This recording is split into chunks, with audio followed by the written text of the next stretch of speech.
Sekitar tahun 2016, saya menjadi finalis karya tulis kawasan Bali dan Nusa Tenggara yang diadakan oleh Departemen Perhubungan.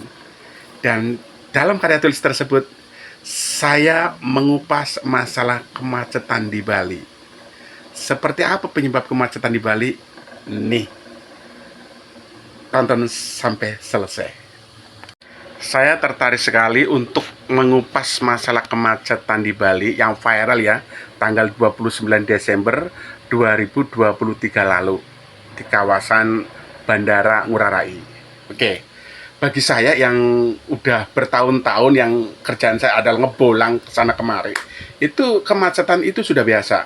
Disclaimer, kemacetan di Bali ini pada jam-jam tertentu atau waktu-waktu tertentu.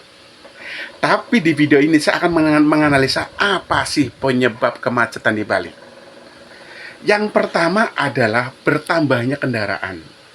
Dan bertambahnya kendaraan ini macam-macam. Yang pertama adalah kendaraan wisata. Biasanya dari Jawa itu bus-bus besar ya.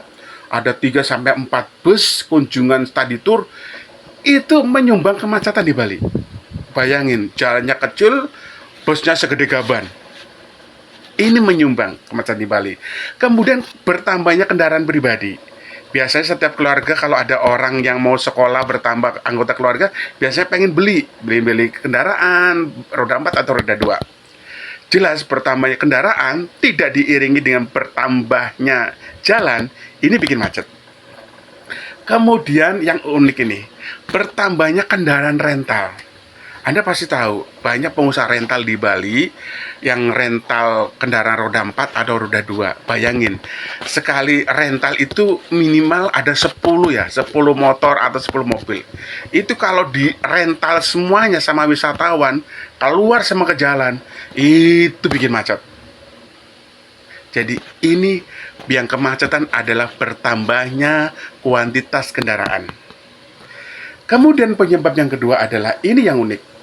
Bali ini mempunyai jalan ya, persimpangan jalan yang relatif dekat. Jadi kalau ini ada persimpangan di sini, kemudian kurang lebih 100 atau 200 meter itu ada persimpangan lagi. Jadi mobil keluar dari sini baru bergerak sedikit, di sini ada mobil macet lagi.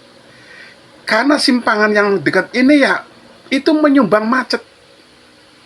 Silakan Anda cek jalanan di Denpasar, itu gang kecil ada keluar mobil, baru 50 meter ada gang keluar mobil.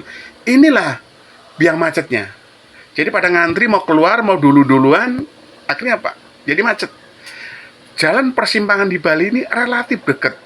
Kecuali kalau memang jalan-jalan yang kawasan wisata yang jauh-jauh Bali Utara atau di kawasan Bedugul memang dekat. Tapi kawasan yang wisata-wisata terkenal seperti Nusa Dua, Ungasan, Denpasar, atau Canggu itu dekat sekali.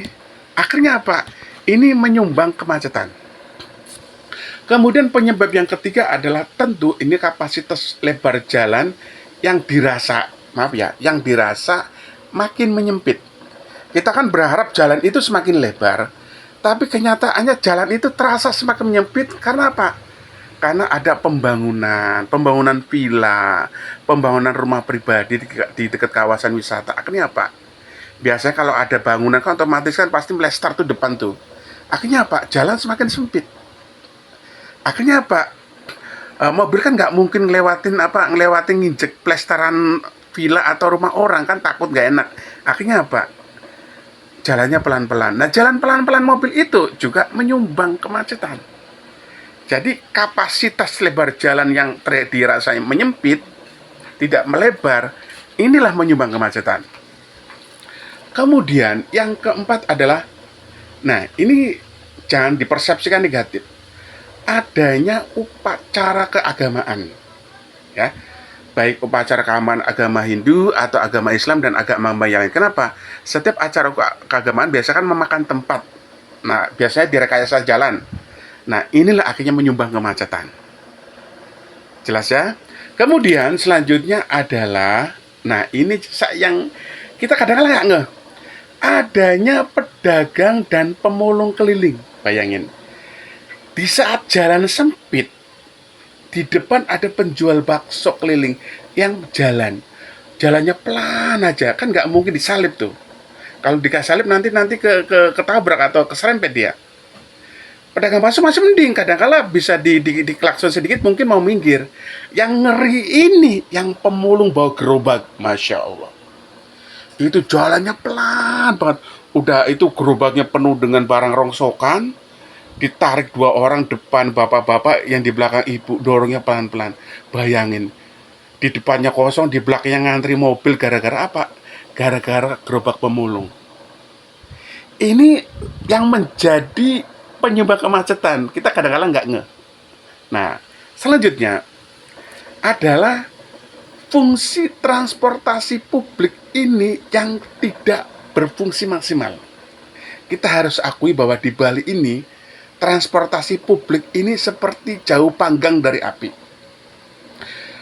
Padahal di Bali ini ada transportasi publik, teman bus ya, Sarbagita, seperti layaknya Transjakarta di Jakarta. Kita tahu kalau di Jakarta atau di Surabaya dipenuhi sesak ya penumpang. Anda bisa lihat di Bali sepi. Dan saya tidak membahas kenapa transportasi publik ini tidak begitu diminati dalam tanda kutip. Saya tidak membahasnya di sini. Tapi yang jelas, kurangnya fungsi transportasi publik ini menyumbang kemacetan. Coba bayangin kalau seandainya masyarakat Bali berbondong-bondong memakai transportasi publik, kendaraan pribadi akan berkurang dan kemacetan juga akan berkurang. Logikanya seperti itu. Nah, selanjutnya, penyebab kemacetan adalah tentu ini yang kita harus banyak belajar. Etika berkendara. Etika memakai jalan, menggunakan jalan raya ini kurang baik. Kadangkala, maaf ya, kadangkala pas di pertigaan, pas tidak ada lampu merah, kita kadangkala saling serobot. Di saat saling serobot itu, di sini macet, akhirnya saling kunci dan tidak bisa jalan dari beberapa arah. Dan disinilah sumber dari kemacetan. Jadi, etika berkendara yang kurang baik ini menjadi pemicu dari kemacetan di Bali. Kita harus akui dan kita harus jujur ke diri saya sendiri, ke diri kita masing-masing. Ketika kita ugal-ugalan, ketika tidak menggunakan jalan raya dengan baik, ketika kita tidak menghormati pengguna jalan yang lain, macet akan terjadi. Dan ini saya sudah amatin ratusan bahkan ribuan kali. Jadi kemacetan di Bali itu sebenarnya sudah biasa pada waktu-waktu tertentu. Tapi itulah beberapa penyebab kemacetan di Bali. Semoga saya dan Anda tercerahkan. Salam sehat dan selamat tahun baru tahun 2024.